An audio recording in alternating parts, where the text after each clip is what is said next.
Hi guys, welcome to Memo's tutorials.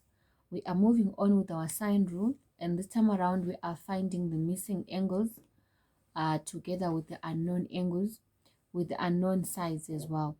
So the formula for finding the unknown angles, you simply say sine A over A is equal to sine B over B, which is equal to sine C over C. Okay, so now given this question here, they want us to find the value for x and also the value for our y. How are we going to do that? Initially, we were given that this angle is 60 degrees. This one is a 20. From F to G, it's 150. From E to F, it's a y. D to F, it's a x, right? So I realized that these are angles on a straight line. So if it's angles on a straight line, they add up to 180. We got this value as 120, right? So you can agree with me that DFG, it's a triangle, and a triangle add up to 180. So 120 plus 20, that gives us 140. 180 minus 4 or 140 will get a 40 degrees. So that part will be 40 degrees, right? So with that being said, now we can apply our sine rule to find the value for x. How? We simply say x over sine 20.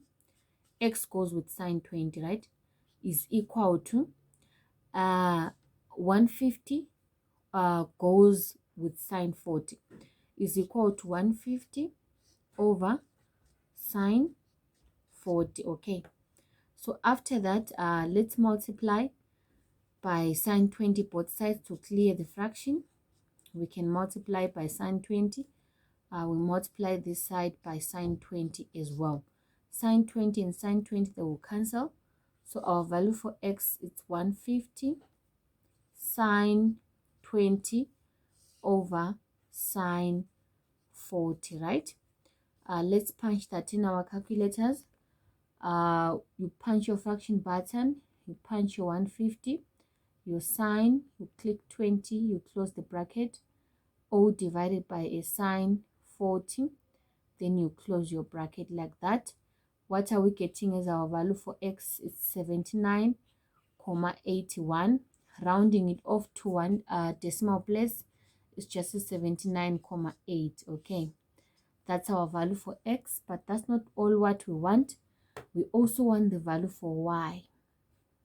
How are we going to get the value for y? Now we know our x, it's 79.8. So y, now we can use our trig ratios, right? We can use our trig ratios. What do we have here? This is our theta, which is 60. We have the hypotenuse and the adjacent. Hypotenuse and the adjacent simply means we must use cos. So cos 60 is equal to adjacent over hypotenuse, which is y over our solution that we got, which is 79.8. Then we multiply by 79.8 both sides. So our value for y is going to be 79.8 cos 60. 79.8 cos 60. Remember, we got our answer as a very long decimal. It's always wise to maintain it as it is. So it's answer times, it's my answer times cos 60, which gives me my y is a 39.90666 all the way, which our value for y will be just a 39.9. Okay, that's how we would calculate your value for y. Okay, here we just calculated the missing sides. How about when we calculate the missing angle using that formula? Okay, so on this example, our second example, we are calculating the missing angle, theta there, and we also need to calculate the missing side, which is a x. So what are we going to do? We are simply going to say sine 70 over a 13, it's actually equal to sine theta over 10. Okay, so now we multiply by 10 both sides. We'll multiply by 10 both sides.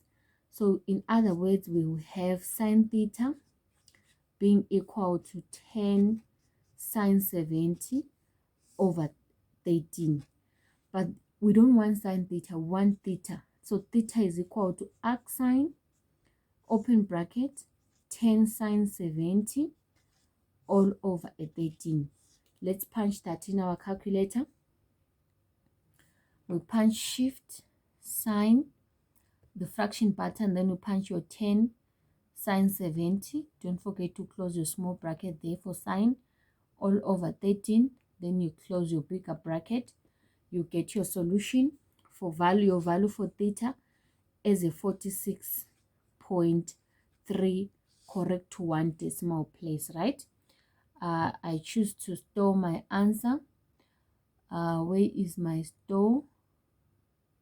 I'll say shift RCL. I'll store it as A. I just stored my answer as A in case I need to use it as I continue.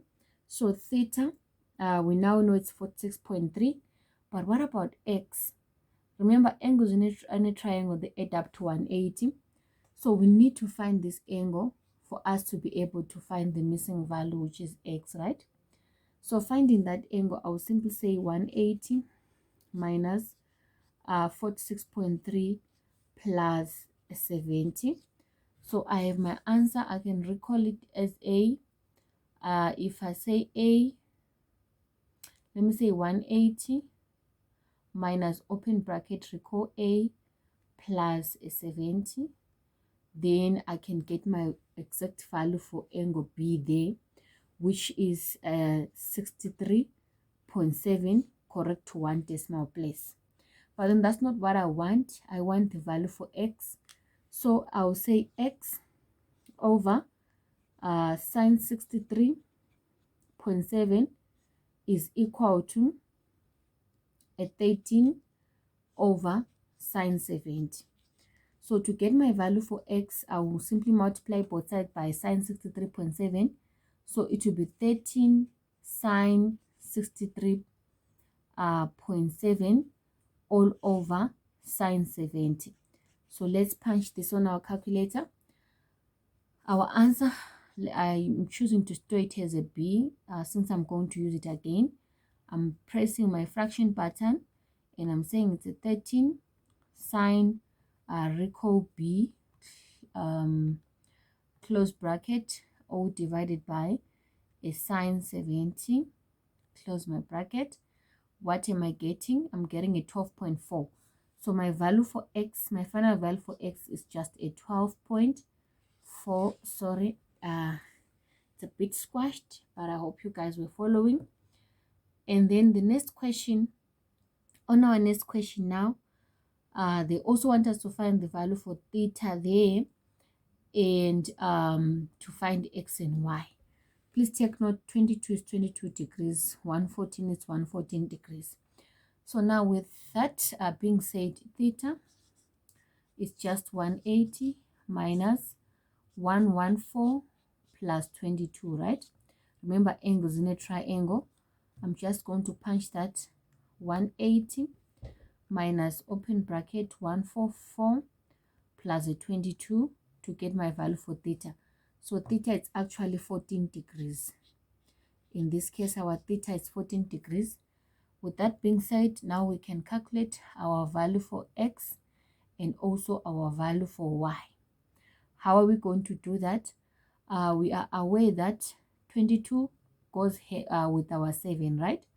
So we say 7 over sine 22 is equal to x over sine 114, right? Okay, it's 114, not 144. Please take note of that. It's very important to punch your calculators effectively. So it's 180 minus open bracket 114 plus 22. It's 114, not 144. So here is supposed to be 44 degrees. Okay, so our theta is 44 degrees. Sorry about that. So now we are working with 22 degrees and the 7. We said 7 over sine 22 is equal to x over sine 114. Okay, so now we want the value for x, so we're simply going to multiply by sine 114 both sides, right? So this is going to give me x being equal to 7 sine 114 all over sine 22. Let's punch that on our calculator. You punch your fraction button, you say 7 sine 114 close bracket over sine 22 close your bracket.